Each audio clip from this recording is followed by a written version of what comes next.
So I've got with me today Peter Robinson from Castle View Retirement Village In Windsor? in Windsor, Yeah. Retirement Living Village in Windsor. Mm-hmm. And I would like to talk to you today about what it is like to live in community living and what it's all about. So would you like to introduce yourself?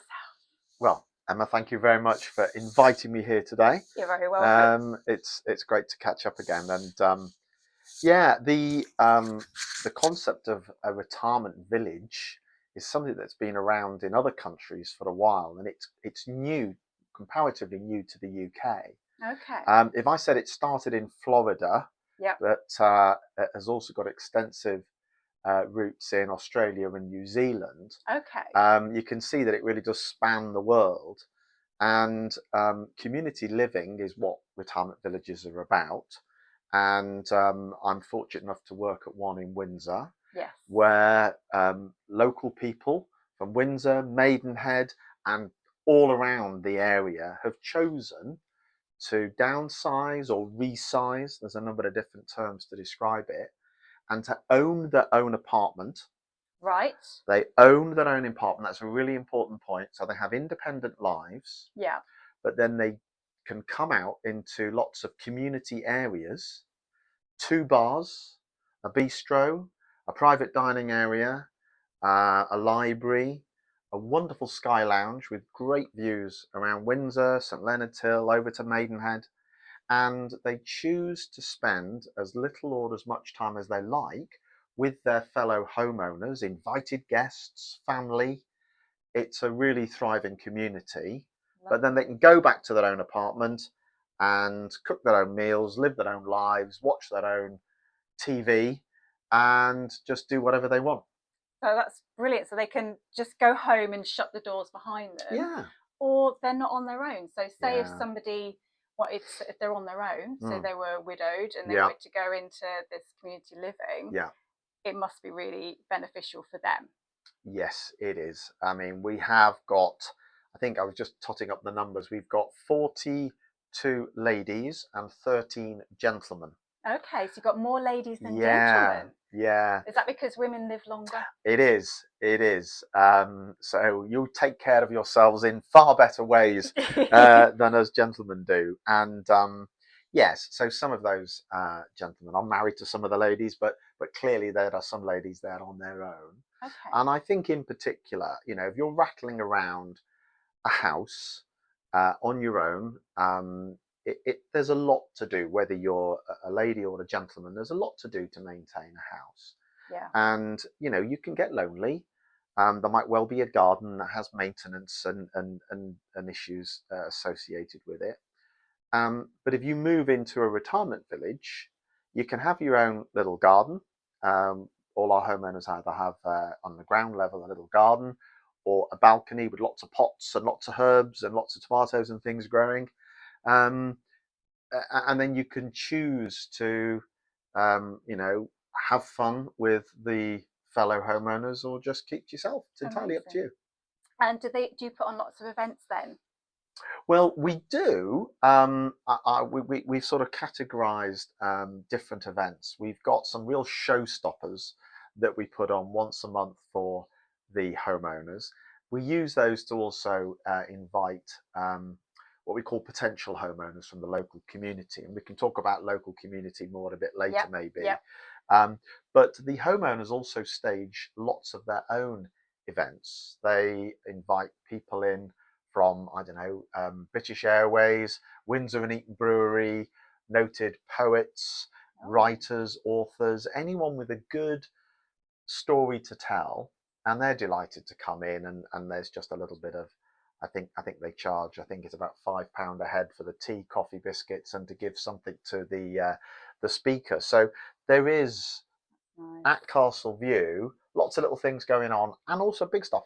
Yeah. Like we had an opera evening a couple of months ago. Amazing. Really proper good opera singers, and they blew everyone away. It was brilliant. Oh, so how do you ensure that all the residents know about these events? Is it just you just go around and let them know? Well, we have posters around the building, and at various other places. We drop them an email. I was going to say, because I've heard of like these communal living spaces for just, you know, general people. So there's one in Reading that I'm aware of, and there's one in Maidenhead where it's a similar concept where people, they rent their apartments and then they've got lots of activities and events that go on for the residents, but they have an app.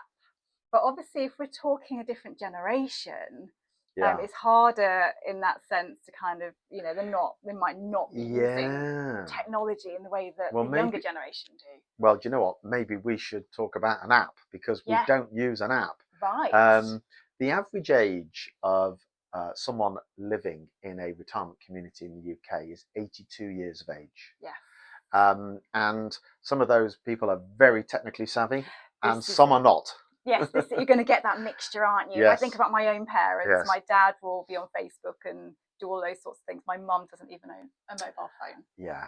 So you're going to get that yes, that mix of those that are using the tech and those that are not using the tech. Exactly. So yeah, we have posters all around in the lifts and at reception, and we drop the emails to them, and that pretty much covers the communication. Yeah. So we do let them know, and they do look forward to the events we put on, as well as the ones they host themselves. Yeah, absolutely. So obviously we will talk about the community, but also we've talked about downsizing or different reasons why somebody would go into a community living area. How would this differ from going into a luxury retirement home? Okay. What would you say is a luxury retirement home? You mean like a care home? So maybe a care home, okay, not necessarily nursing home. Right. So a lot of these people are independent, aren't they, that are living in this community? Our community is specifically independent, Yes. and it's important because the terminology can get a bit confusing for everyone associated with it, including me, and I've been working for 10 years in the sector. Yes. But basically, most people living in their own home would view the only option they have as moving into a care home or nursing home. And of course, that's not aspirational to a lot of people. No. You know, who wants to move into a care home? And I'm not decrying the great work that care homes do to support older, frail people, but there is a gap. There is something in between your own home and a care home, and it's called a retirement village. Yeah. And we don't even call the people residents. They're homeowners. Interesting. Okay. And they could buy an apartment in the centre of Maidenhead or Windsor and live on their own in an apartment. You know, they've downsized from a 3-4 bedroom house into an apartment, usually because their lives don't require such a big house. Maybe the children are left home, etc., etc. But if you buy an apartment as a homeowner in our retirement village, you've got the same concept of downsizing or resizing. You've just got on your doorstep, if you want, the opportunity to pop out, have a meal at the bistro, have a drink at the bar. Happy hour is very well attended at Castle View in Windsor. And there's coffee mornings and all sorts of other things going on. So there's that on your doorstep within the same building, which is the differentiator really between just owning an apartment separately in a block where there's nothing but your front door and then the street. So lots and lots of benefits then. So let's talk about the community then. So what community events and what other people coming in? So do you have other people coming in? So do you put on like hairdressers or arrange those sorts of things for people living there? Or are they completely independent? They're completely independent because when people downsize or resize and sell up their house and move into one of our apartments which they own, they are maintaining their life and their friendships, their favourite pubs, restaurants, hairdressers. You find a good hairdresser, Emma, you're sticking with her, right? Or her. You know, you're not going to anyone else touch your hair. So people maintain their external contacts and do their own thing. We only provide, we provide the security of 24/7 receptionist, which is a concierge during the day. So anything you want and need, our reception will sort out for you. Yeah, you want a parcel delivered in, they'll receive that. You want something sending out, they'll sort that. And of course, if there is an occasion whereby someone falls over or has an accident and needs emergency assistance, they do have within their own apartment a call button, which is in multiple places, and our receptionist will come there and then, and we go from there in terms of what they need. Do we need to get a doctor, a nurse? Do we need to call an ambulance? So that is always there, and that comfort and security of knowing that someone is there should you have an issue is very reassuring. But we don't offer any nursing, any doctors, any hairdressers for emergency hair surgery. Nobody's coming in, they're just carrying on their lives. Yeah, they're living their own life how they've always wanted to live it. Now, if as you get older and you need a little bit more support, it could be taking medication, it could be help getting dressed, it could be cleaning the apartment, it could be any number of things, then yes, you can call in a CQC, Care Quality Commission authorised, regulated company, your choice. We do have companies we can recommend, but it's your choice of care provider should you need someone to come in once a week, once a day, and that helps you to do what we call age in place. And by that we mean when you move from your own home to our retirement village in your own apartment, the vast majority of people never have to leave. They never have to go to a care home. They never have to do that because they can live in their own apartment for the rest of their days and just have whatever support they need when they need it in their own apartment. And that is very appealing to a lot of people. That's very appealing because, as you say, who really aspires to go into a care home? Although, obviously, if you have severe nursing needs, that's very different. Yes, yes. You're and they do a great job. And you're not, if you're immobile. But if you need somebody to come in, community carers to come in just to help you with bathing and medication, as you say, that's really, really good. You can live in your own space, and then you've got all those people around you. And then I love the fact that you've got that receptionist day and night, somebody there, the security. And even as a young person living with a family, it's, at night you're kind of thinking, gosh, if I was on my own, I'd be quite scared of that. So as an older person, I think that's amazing. That really is, Do you know what? It was just talking about younger people there. Half of all inquiries we get are from older children concerned about mum and dad. Now, they might live locally, they might live in another part of the country, they might be expats somewhere in the world. But, I'm in that position. My mother is 85, but very spry, very active, and she lives a couple of 100 miles away in Cheshire. If it wasn't for the fact I've got two brothers that also live in the same village with their wives and children, I'd be concerned that my mum didn't have the support she needed. And for, as I say, a lot of older children, we get inquiries about, we're thinking about mum's next move, dad died last year, she's lonely. And let's not underestimate, how damaging loneliness can be to your health, your physical health, as well as your mental health. And, there's great companionship to be found in a retirement village if you want it. Not everyone is extra sociable. You're living in your own apartment. You come out when you want to, or not at all. That's it. You might have days where you just don't want to face anybody, and then other days you think, actually, happy hours. Absolutely, I'll pop down. Exactly. Just literally, it's like being on holiday, isn't it? You can just go down to the bar. With the bistro, is that a separate? Is it like going to a restaurant? So do you pay for that service separately? Yes, you do. So you don't have having a restaurant on site. It's a restaurant on site, and you can use that as little or as much as you like. It's extremely good value. It's very good value. So a typical lunch would be 2 courses and a small glass of wine, and that to you is £12. And is that for the family as well that pop along? Yeah, if the family want to come along, I think it's £15 for the guest for the same deal. But you've got to say, for 2 courses and a small glass of wine, maybe only a juice for the children, and then I think it's a different price. Children they don't pay £15 a head, but you can have them for lunch in the bistro if you don't want to cook for them in your own apartment. And we also have got a private dining room which seats 12 people. So let's say you wanted to have the family over for a roast dinner. Or a party. Or a party. We have parties. There's a big TV in the room with an easy hookup cable. So family members could come and show all those great embarrassing family photos of family shenanigans over the years, and a roast dinner can be brought in. The 12 of you eat. It's really very well priced. It's inexpensive. They're not done at restaurant profitable rates. They're just done at cost. And no one has to cook, and no one has to, most importantly, wash up the greasy pans. Do you know what? I'm moving in. You sold it to Yeah, me. there you go. It's brilliant.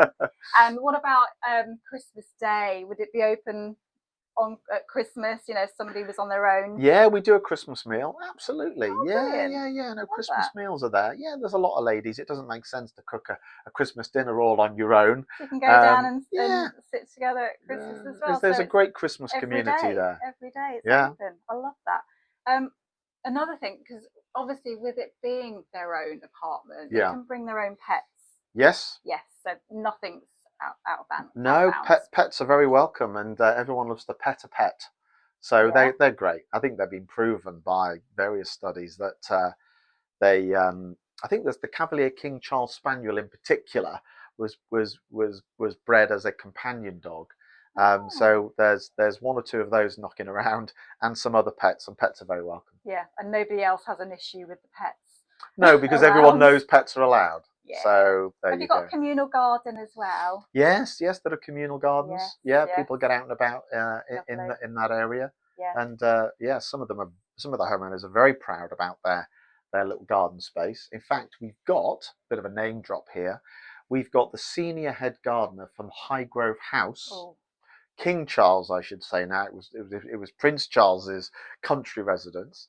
We've got him coming on, I think it's the 23rd of July, to give a talk. Amazing. So afternoon tea and talk with the Highgrove House senior head gardener.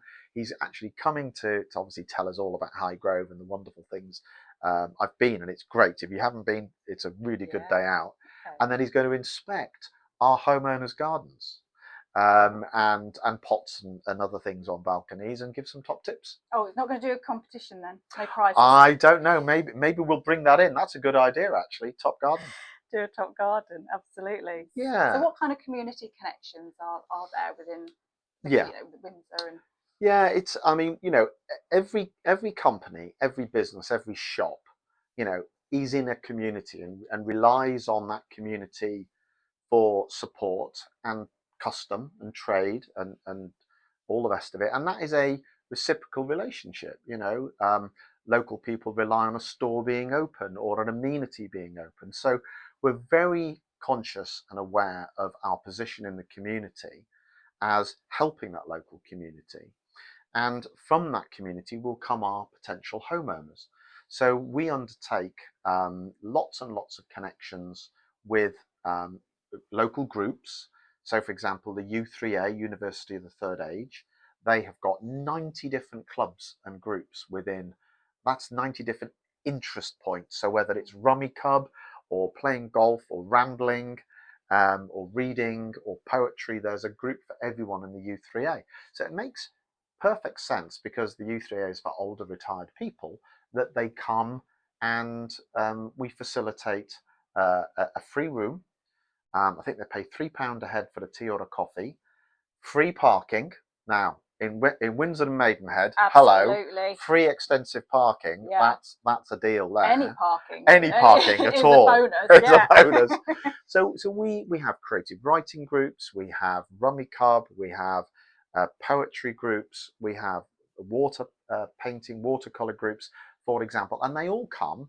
And of course, they're people that might be potential homeowners one day, or they might be in their early 60s and they're thinking about their mid-80s mother or father. So it puts us into the community. Yeah. We offer something back in mutuality. So that's very important to us and to the groups we support. Men's Matters is a group which has got a group in Maidenhead and in Windsor. For older gentlemen, we're not so good at maintaining the social ties, the social facilitation that ladies do. You all have a great community connections and friendship groups. So we're particularly keen in supporting men's groups, because we're just not so good at socializing, and we've hosted those guys. Probus, the professional older gentleman in business, They're coming along to our Elvis night in May, 22nd of May. We've got Elvis in the building. Excellent. A really youthful, groovy Elvis. He's great. Honestly, I saw him on YouTube. I thought, we've got to have this guy. So he's coming down, and we've invited loads of local groups to come in and do that. Friends of Windsor Museum. My mind's gone blank. But so many. There's lots of local groups that use for their meetings our facilities, the free parking. We just charge for teas and coffees, and then they have some great event space. That's amazing. Yeah, it really is. Yeah. Such an amazing thing. Well, why not? Whereabouts does it remind us whereabouts we can find Castle So it's View? a little tricky place to find it, because you're normally batting over the flyover to Eton, one way or the other. So the big roundabout at the end of Clarence Road, if you're coming out of Windsor, or you've come past the racecourse perhaps from Maidenhead, and you've come to that big roundabout with the big fountain in the middle. Yes. There is a care home on the left called Mountbatten Grange. Now that building is joined to our building, and the differentiation is Mountbatten Grange Care Home has no balconies, and once you get to the part of the building that does have the balconies, the glass and chrome balconies, that's the retirement village that is Castle View. So many years ago, the planning permission stated it had to be there next to the flyover, but around the back is an oasis and an Eden of gardens. So you're normally batting over the flyover one way or the other to Eton, but we're on the left-hand side. We are an oasis of calm. Yes. We are triple glazed. Inside you can hear nothing other than your own choice of music or TV, or the dulcet tones of conversation from fellow homeowners, and it's a wonderful space. And it has been called by one of our homeowners, Castle View Retirement Village is like a boutique cruise ship moored at the edge of Windsor. And that's probably the best description. I know, right? I said, Kate, I really like that. Can I use it? And she said, yes, you can. A boutique cruise ship moored at the edge of Windsor. And when you come into the building and you see the reception, you see the bar, the bistro, the layout, the coffee lounge, it's such a lovely, relaxing space. And as it's getting warmer today and over the weekend, we're also fully air conditioned. So hello, next meeting at my place. Absolutely. Yeah? We'll podcast over at Castle View. Yeah, you're very welcome. You're very welcome. That sounds amazing. That sounds beautiful. It's great. Beautiful. Come on down. And you're very close to the town. Yeah, so basically you come out of Castle View, you can come out any which way you like. So I take it you've got a view of the castle. Well, we've got great views of the castle. The previous owner who named it Castle View just basically stood on the roof and went, yeah, I know what to call it. There's the castle, it's a no-brainer. Right? We're actually next to, in terms of location, we're actually next to Windsor Lawn Tennis Club. So that's great. There's often the soft dulcet tones of tennis in play. But you can walk from Castle View without touching any main road. There's a little subway that connects to Clarence Road, and then you're just straight into Windsor. It's a nice little jaunt in. Oh, lovely. About 10-minute walk. Yeah, lovely. Oh, thank you so much for talking to me today, Peter. My pleasure. All about Castle View living. My pleasure. Thank you very much, Emma. Thank you so much. Great fortune and good luck with everything you're doing with the podcast. Thank you. And all your great networking and community work in Maidenhead. Thank you. Lovely. Thank you so much. Thank you.